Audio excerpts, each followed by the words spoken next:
Hey everyone, and today I will be doing a very special interview with my mum. So, let's talk about the book Wonder. There is a boy who's 10 years old and his name is August Pullman, who was born with a facial difference.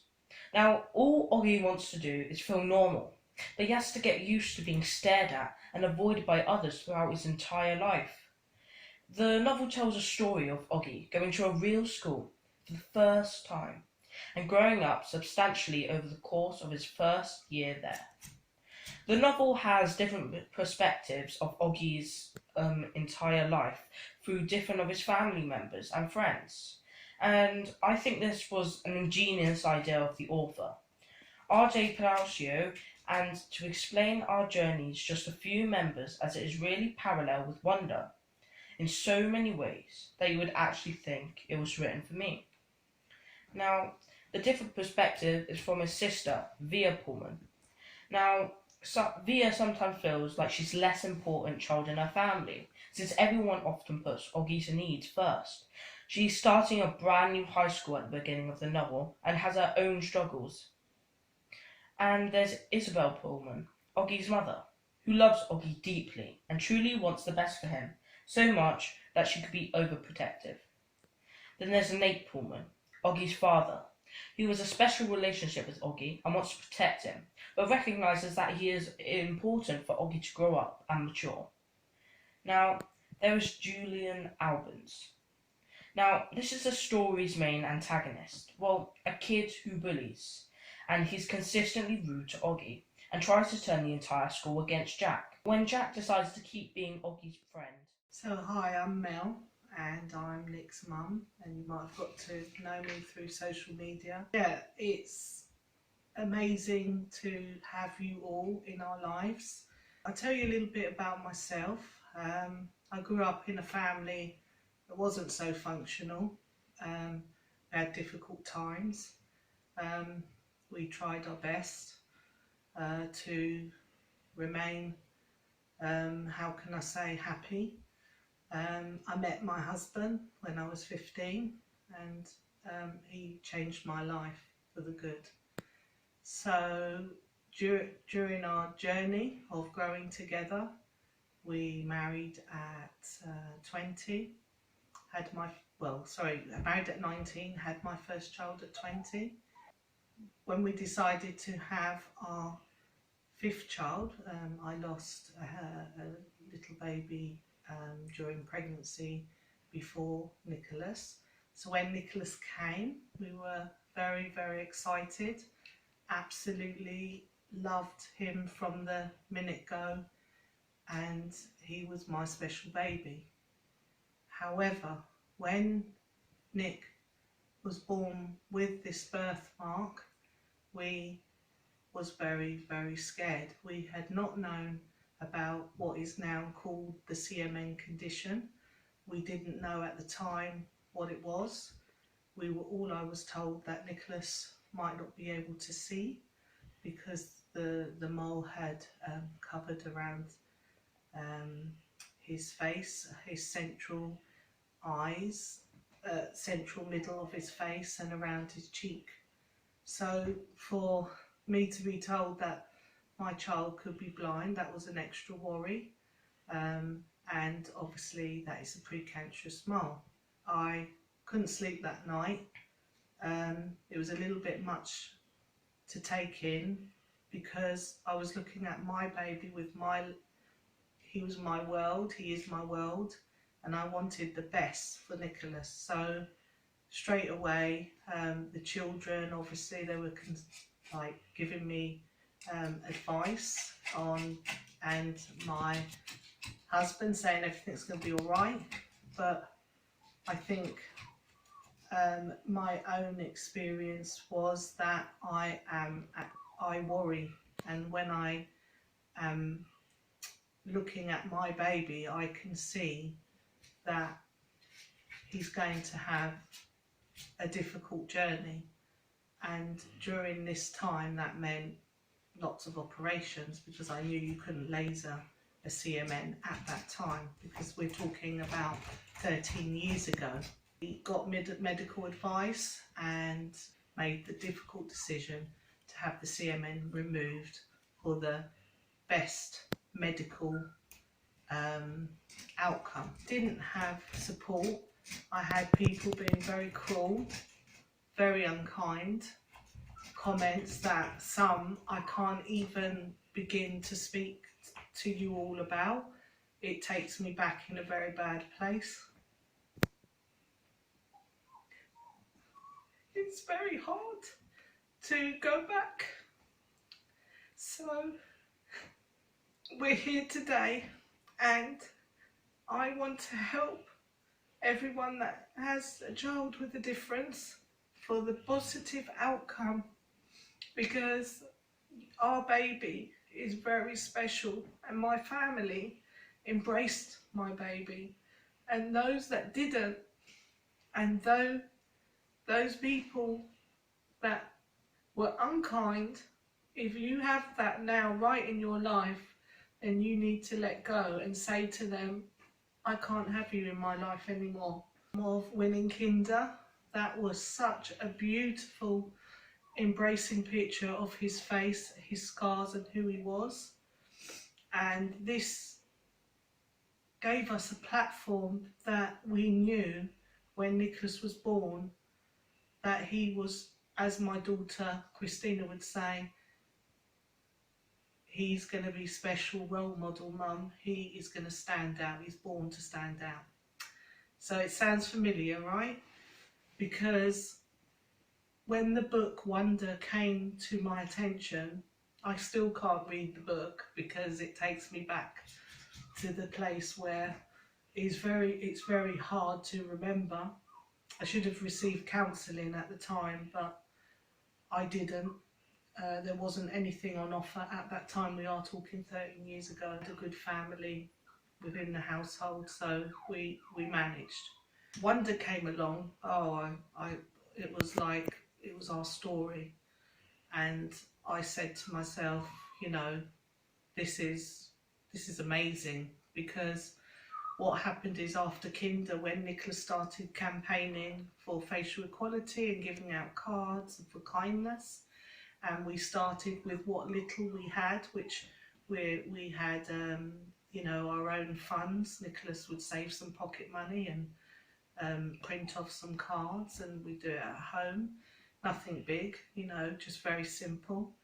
And because our life changed for the better, and I really thank you all so much, because I've had so much love and kindness for Nicholas. You do get various ones that, okay, sometimes ask questions that might not be appropriate, or they might inbox you something that you think, oh, is that a reasonable question, or is that unkind, or, you know, so we try to be fair, but yeah, it's how can I say, Nicholas's channel has helped so many, and we know that there's evidence of that from you all, and, you know, even to the point where he's actually helped someone not take their own life, which for me was a very sentimental value, that, you know, Nick could help someone. And then after the Kinder photo shoot, which we thought, you know, it's going to be so happy and so nice, we had a shock, another journey of my daughter Christina, who was diagnosed with type 1 and diabetes. And although we knew we could manage the condition and that she would eventually be all right, that was another concern for me, because now I have 2 children under hospital, and we did have, again, some very unkind comments. Again, you know, people that are not positive and weren't supportive, and, you know, it wasn't helpful, because when you have conditions that you can't help, and especially me, I'm not in control of, I don't need external people to make me feel bad about myself when I already feel bad. So again, I would encourage you to seek people that are positive and loving and kind around you. The Diana Award gave Nicholas a platform on social media that we would never ever think he could ever have achieved. His kindness campaign, Art for Voice, hashtag Art for Voice, has taken off, and now he's a motivational speaker. What can we say? We believe the dream and it's happened. Well, when I was born and you first saw my face, how did you feel? Were you worried for me when I was a girl older? Well, yeah, definitely. I would say that when you came into our lives, we loved you so much. I didn't treat you any different. If in effect, I smother loved you a little bit, but I protected you that way. But obviously, yes, it was a condition that I've never heard of, never saw in my life, and we had to get medical advice. Were there any people that made you feel a bit like, just make you feel down about my difference and make you feel worried? Yeah, there was many people, and I couldn't understand it really. Or it could have been outsiders where they'd be staring and laughing and making jeering and comments, and then you'd get people which I can't even express the what they said to me and how they said it, because it's not worth giving them the time of the day really. Yeah. And did you get any support or help from other people to help you understand what I had? At that time, the only person I liaised with who did understand about it was Mr. Brian Mayo, who I see like a family member now. Yeah. And I contacted him and he assured me that everything would be all right. And So I remember when I was younger, but you wrote to a famous baby company, which is no longer around, but online they were, and you felt that they didn't represent people with differences, and that made you feel sad and disappointed. So when you wrote to them, like, how did they respond to you? well, definitely, they didn't acknowledge what I was trying to say, that my baby's special and I would like to see more children in their magazine representing children with a difference. Their reply was, we represent the majority and not the minority, which really made me feel very bad. My sister Christina used to say that you're going to be a role model for all and you were born to stand out. Um, what did you think? Did you think I was ever going to be on a billboard or go into schools, give speeches? Did you ever see that in me when I was born or when I grew up? I knew that you were going to make changes, Nicholas, because you were very, very alert, clever little baby, and because you had the love, so much love from your siblings that early on, that I knew the confidence would be there for you to achieve all your dreams, and your dad and me and everyone just loved you to bits. So yeah, I believe that. Do you feel like the times have changed or how people are understanding about people with differences from the time when I was born and now? Do you think they're more understanding or do you think they're more judgy? What do you think? Each time I see a difference, you know how much I cry.